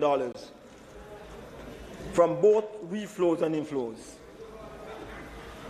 This ministry continues to meet the most vulnerable of the population with housing assistance. Approximately 155 housing assistance requests were investigated by the branch during 2021-22. And building grants allocation were awarded in the sum of $28.23 million. The squatter management, no discussion on housing could be complete without addressing the incidence of informant settlements or squatting in Jamaica. The squatter management unit of the ministry has continued its work to quantify the number of squatter settlements in Jamaica under the National Squatter Survey. The initiative is funded by the National Housing Trust, which has committed some $37.8 million thus far to the survey. The gathering of household and other data relating to all squatting settlements across the island commenced in July 2019 and encountered several unforeseen challenges ranging from administrative glitches, adverse weather conditions, and the most major of all, the COVID-19. Nevertheless, the squatter management unit has surveyed 269 settlements in 8 parishes. Clarendon, we did 70, Manchester 3, St. Anne, we did 40, Trelawney 26, Hanover 43, St. Mary 29, Portland 31, and St. Elizabeth 27. Madam Speaker, the total number of people living in these settlements is estimated to be over 83,000.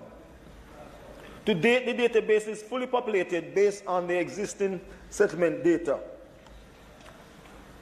The Squatter Management Unit is also working on a national squatter management policy and implementation plan with the overarching goal of facilitating gradual reduction and eventual elimination of all forms of squatting throughout Jamaica.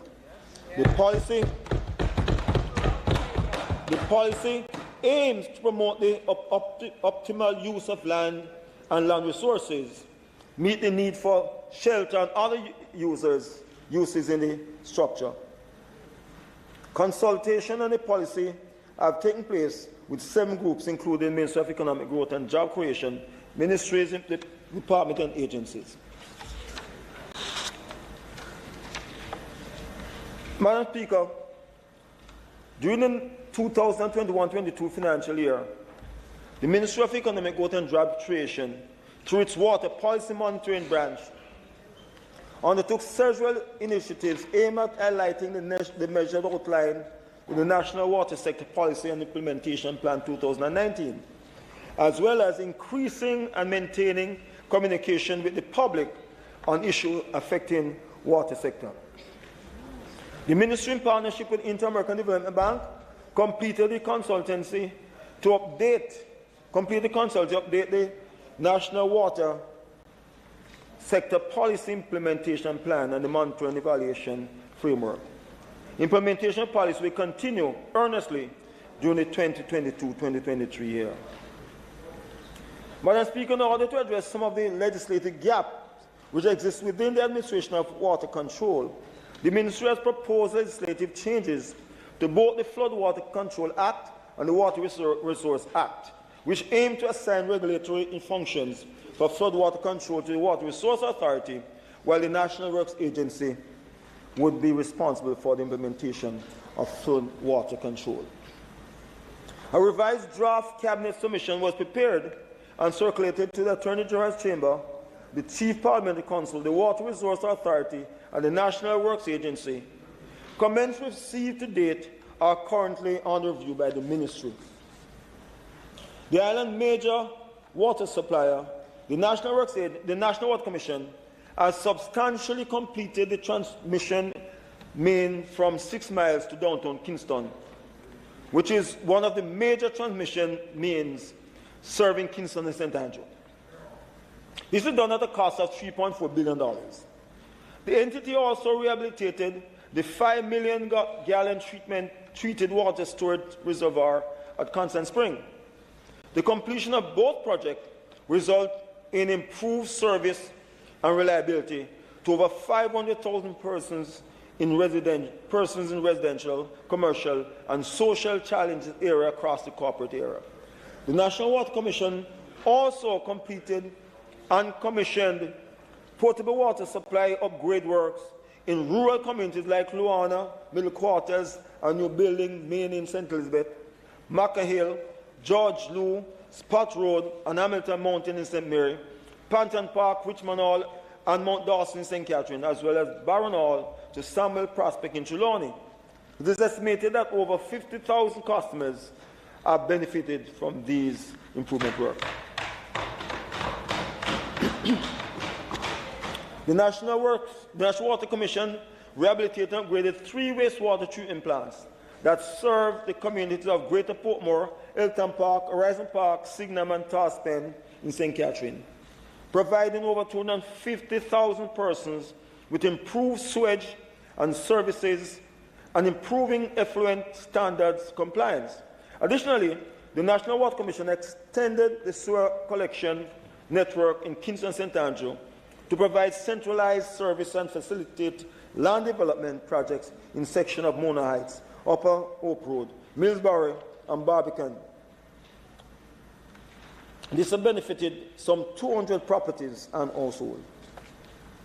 This financial year, the National Water Commission will be undertaking key projects aimed at improving coverage of water supply projects and facilitating residential commercial development. These include replacement of aged infrastructure in Mandeville through the Greater Mandeville Water Supply Improvement Project and the transmission main replacement and installation along the South Coast Main Road in St. Thomas. These projects will be undertaken with the National Housing Trust and the National Works Agency, respectively. The budgeted capital expenditure for both projects is estimated as $1 billion. Non-revenue water reduction co-management program has been expanded to Portmore in St. Catherine. The objective of the program is to increase the revenue of the National Water Commission, to reduce losses of non-revenue water, and regularizing customers in socially challenged areas.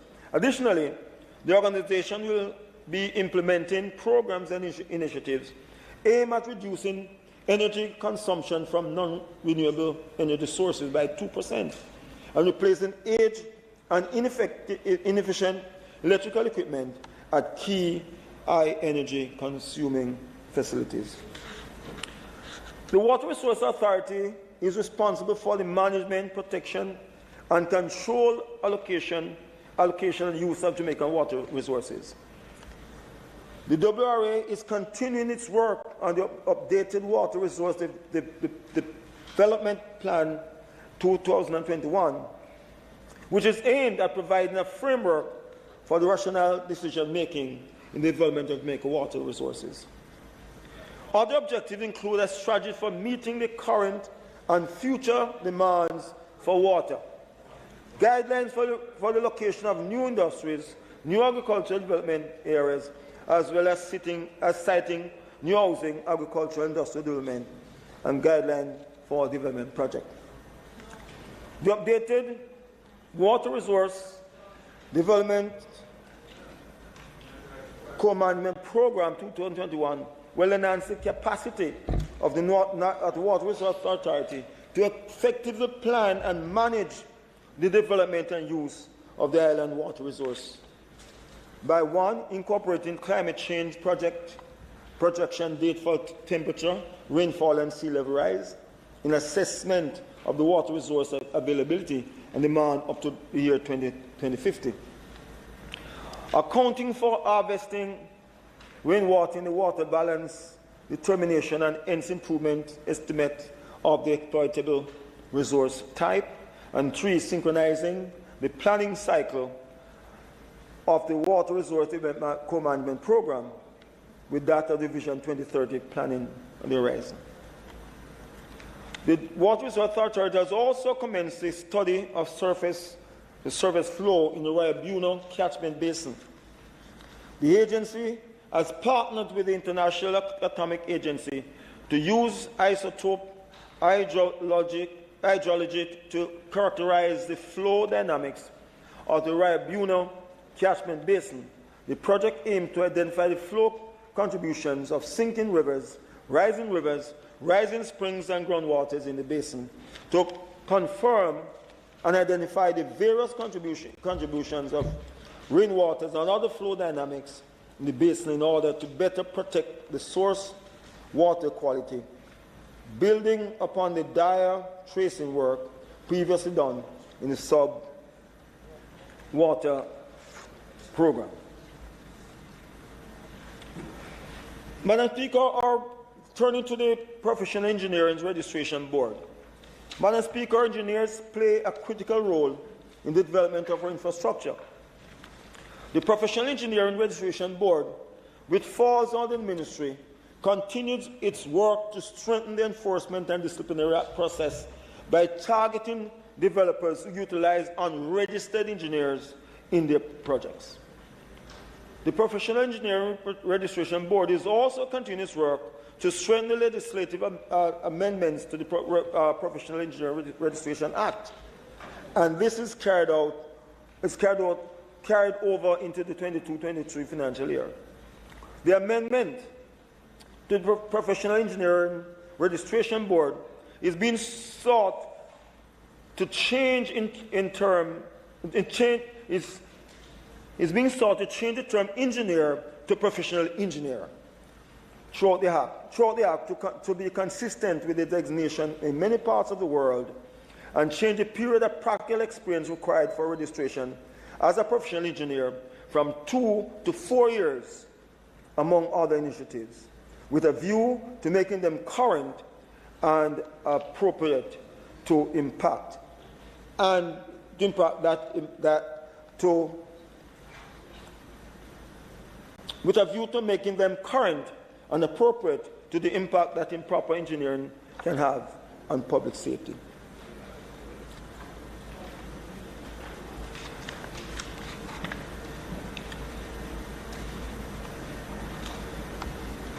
Madam Speaker, the government we have identified and verification of 3 phases of the Prime Minister's low-income housing project in tandem with National Land Agency. A total of 6,529 parcels were identified and field ground verification conducted in conjunction with the National Land Agencies in Westmoreland, St. Catherine, Kingston, St. Andrews, St. Thomas and Hanover, Trelawney during July to November 2021. A total 971 suitable parcels were selected. This work is being undertaken by the team from the National Environment and Planning Agency and the Forestry Department. Madam Speaker, two major achievements of the government over the last fiscal year were the Black River protection area in the Sectoral Debate, as well as highlighted by the Prime Minister in his presentation. Madam Speaker, 78,024 hectares are now protected, which makes the cockpit country the island's largest terrestrial protected area and second largest protected area on the Portland protected area after the Portland Bright protected area. One of the major areas of focus for the government in this financial year is the declaration of the port of the Pedro Keys and the surrounding waters as protected area under the Act. The work in this area is far advanced and will protect 82,200 hectares of land and sea. Madam Speaker, on January 1st, 2019, Jamaica commenced the implementation process of a phased ban on some single-use plastic packaging items. Recently, in Nairobi, Kenya, a resolution was passed by UN Environmental Agency, with 175 nations supporting the establishment of an international negotiating committee to help develop a global binding treaty on the issue. This treaty could have major implications to our manufacturing sector as it seeks to reorder our consumption pattern and change our management of plastic waste, and in this regard, the private sector will be formally engaged to ensure that they are prepared for the change to come. Madam Speaker, we look at the work to support the rehabilitation of the Elsha Beach. The development of a master plan for the Elsha Beach is being undertaken to promote and facilitate the orderly development and rehabilitation of coastal resources, foster economic growth, and maintain a recreational space for public use and enjoyment. The socio-economic and environmental assessment is presently being undertaken by a consultancy team of engineers and architects, and is being done in close consultation with key stakeholders, including the Elsha Bay Fishermen Cooperative Unit Society.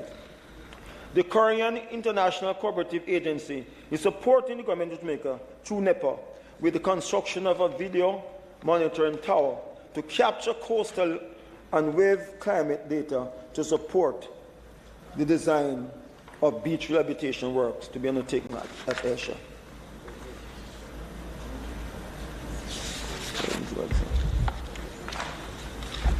For the Forestry Department, Madam Speaker, despite the tremendous challenges posed by the COVID-19 pandemic, the Forestry Department has achieved the distribution and or plant of 1 million trees in the National Tree Planting Initiative.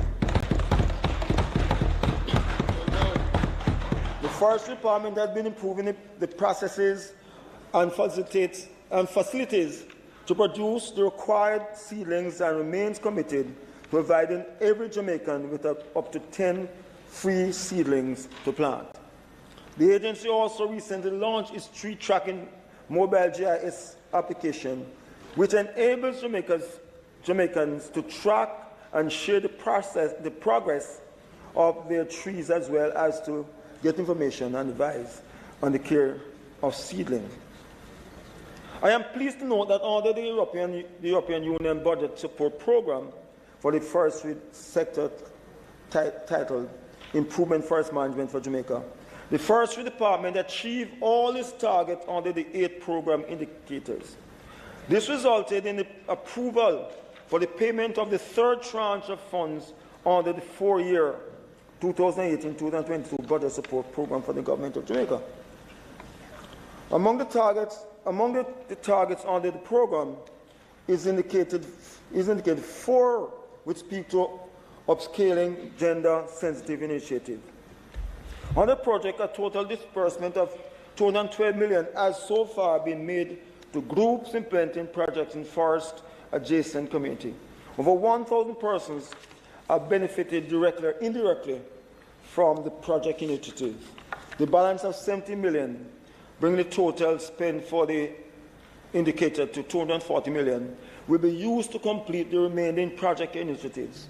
Community groups have engaged in a variety of livelihood activities such as rainwater harvesting, agroforestry, aquaculture, and nature culture. I'm not doing too well. I am not feeling well.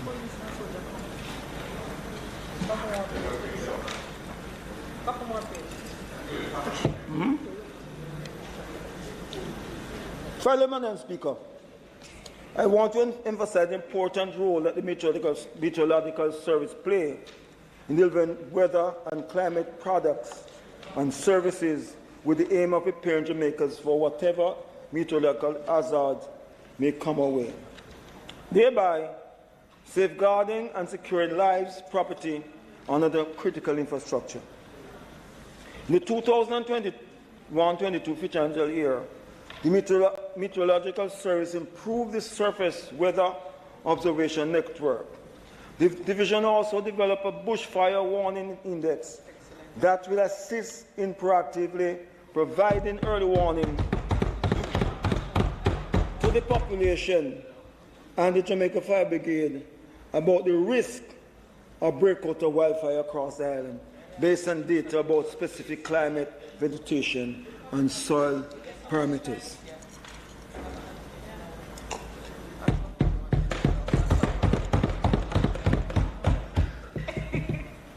The division also adopted a bushfire.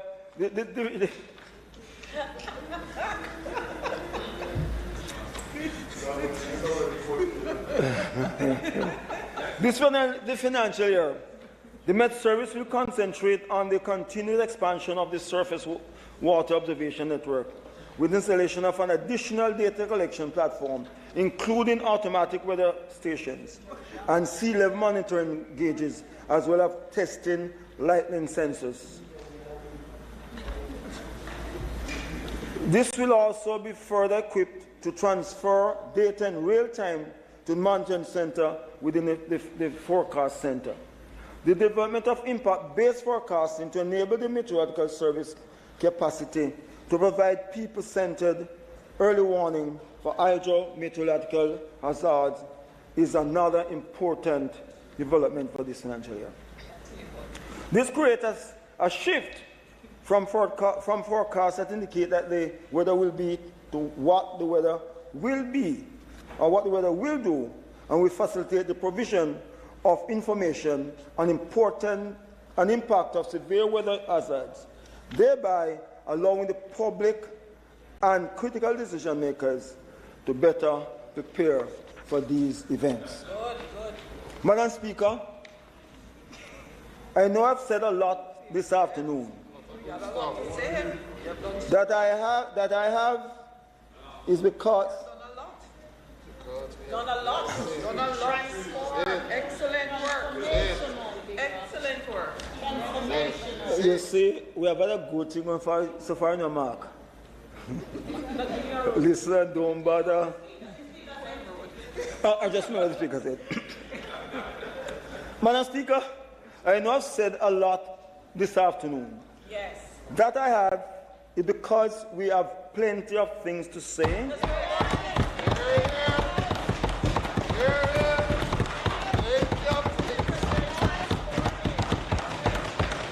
And as we say in Jamaica, enough things are gone.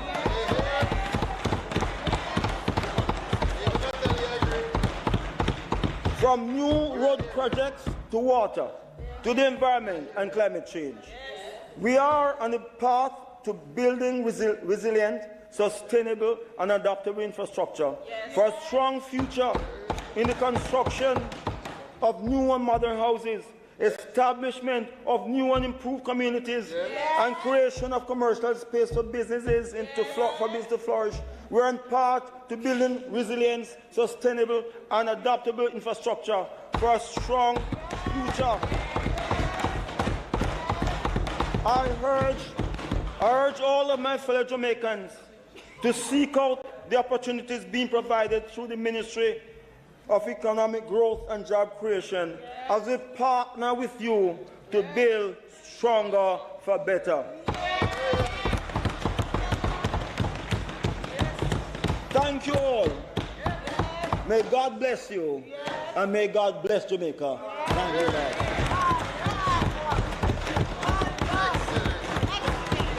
Thank you,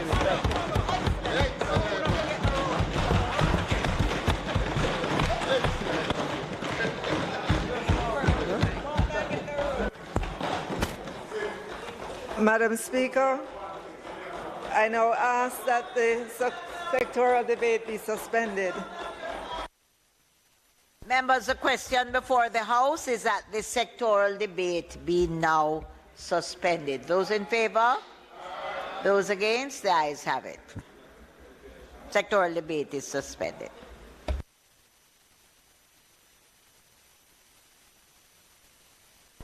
Madam Speaker, when Nigel come home.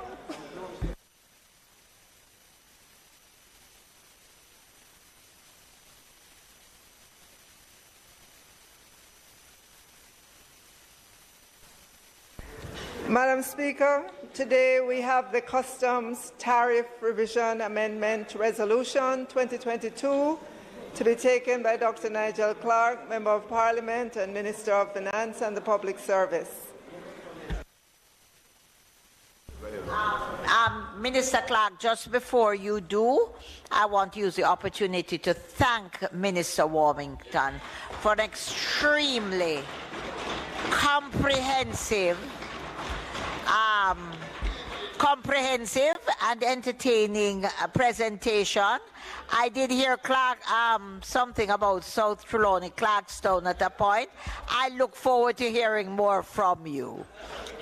Thank you very much, Minister. Minister Clark, over to you.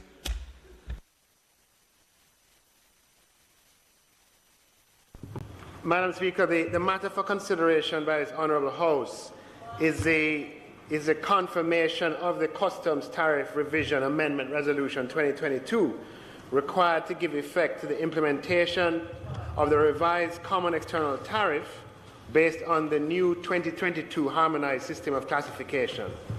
Section 5 of the Customs Act, Madam Speaker, provides for the House of Representatives by resolution to impose import duties, to revoke or to reduce or increase or alter any duties so imposed, and may provide for the importation of any goods without the payment of customs duties. The Harmonized System of Classification is the World Customs Organization's international multi-purpose product nomenclature used as a basis for customs tariff and the collection of international trade statistics. The World Customs Organization is responsible for the harmonized system and revises the system at regular intervals to ensure that it reflects changes in technology or in patterns of trade. Madam Speaker, Jamaica, being a member of CARICOM, is required to adopt amendments to the CET based on the new 2022 harmonized system. And we did this last year, we did it the year before.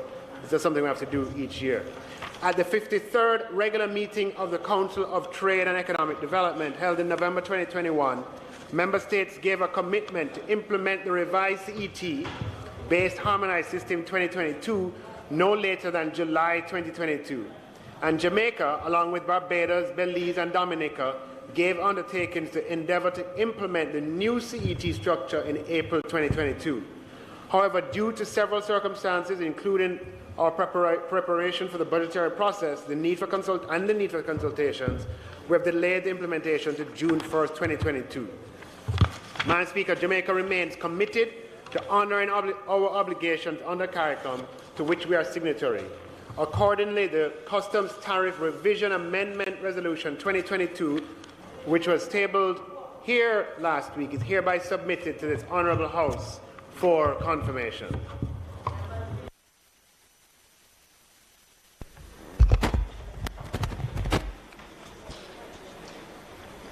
Madam Speaker, as stated by the Honourable Minister, this is a by now I feel a routine matter requiring that the CET amendments to the CET come before this Honourable House for its adoption. The matter is non-controversial and the opposition supports. Madam Speaker, I now ask that the resolution be approved. Motion. Members, the question before the House is that the motion be approved. Those in favour? Those against? The ayes have it. The motion is now approved.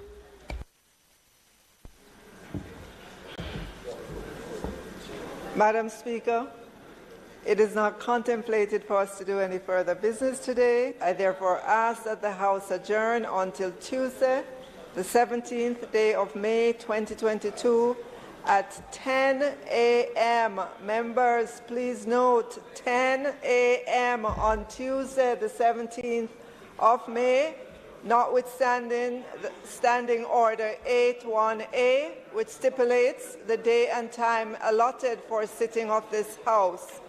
Madam Speaker, this meeting is so scheduled for us to facilitate a joint meeting of the Houses of Parliament for us to receive an address by His Excellency Ramnath Kovind, President of the Republic of India. Members, the question is that the House do adjourn until next week, Tuesday, the 17th of May. We are asking all members to note that the joint sitting is at 10 a.m. to facilitate the address of the President of India. Members, we have a sitting that will also start at 2 p.m. the very same day, or sitting of Parliament. So there are two sittings, and we are asking all members to bear in mind that we will start promptly at 10 in the morning and again at 2 in the afternoon. I ask you to bear those announcements in mind, and with that, this Honourable House is now adjourned until next Tuesday, the 17th. Those in favour of the adjournment? Those against? I thought would all have been in favour.